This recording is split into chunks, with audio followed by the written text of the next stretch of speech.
Don't pay attention to how bright it is in here. It's the morning time, and this is the best time to film. I look like a zombie, so get over it. But today we're talking about Christopher Nolan's, I think it was his, first movie with, a lot of money behind it. And that is Insomnia. Um, Now it's basically about this murder that happens up in Alaska. All right, and this L.A. cop goes up there to help solve it.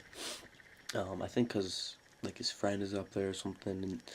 And, but anyways, and he's used to the big city, and now he's up in Alaska where there's no one, and the sun never sets because it's summertime. Um, Now the first half, and it starts with Al Pacino and Robin Williams. Now the first half, I didn't really love that much. The dialogue was kind of boring, um, and there wasn't really much to keep you interested. It was just kind of really basic for the first half. Well, not quite the first half. A little bit later, things get a little bit more interesting. Now it's not even halfway through the movie, so it's not really a spoiler. But Al Pacino accidentally kills his partner, and then things start to get a little bit more interesting. He ends up finding the guy who murders the girl, and it turns out he's saying he didn't actually really mean to murder her. So now the two are almost working together because they're both kind of in the same boat.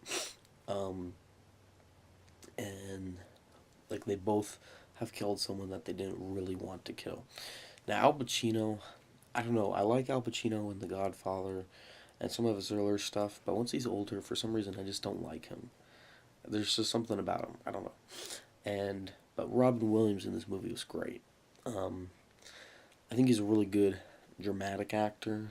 I mean, he's a hilarious guy, but he can really do dramatic stuff very well.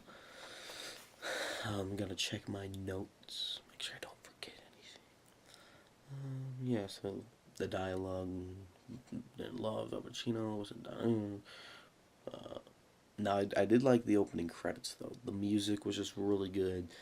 Um, there was just some really nice shots, like they're just flying over Alaska. There's some really nice stuff. Yeah, so the second half, things pick up. It's good. I like Robin Williams. Um, but one of the better things, about the second half is it starts to get into what's really right here, because they're both.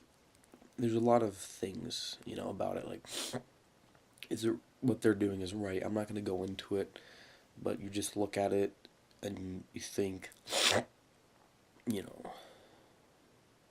what would you do in this situation? Because some of the things they're doing, he's a cop, and it's like, what's wrong with you, man? And eventually, the guilt starts to get to him, and I thought it was pretty interesting. Um, Now, I love the atmosphere of this movie. It's a very creepy atmosphere.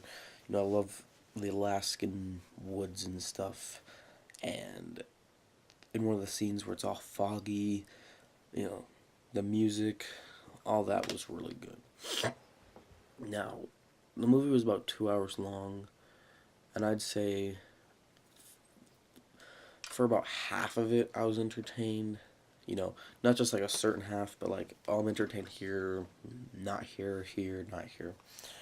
Um, One of the biggest problems I have with it, it's more just a problem for me, because I just hate this, but the movie cuts so much. Not even just in action scenes, it just cuts a lot. Like, sometimes they'll have a really nice shot, and they only hold it for like a second, um, which kind of bothered me. Um, so overall, I'd recommend it.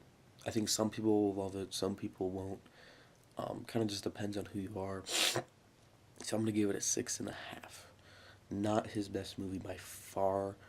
I'd say it's better than Following, just because it had a bigger budget, um, better acting, you know, all that good stuff. So that's Insomnia. Um, Next, I'm going to talk about the Dark Knight trilogy. Ooh.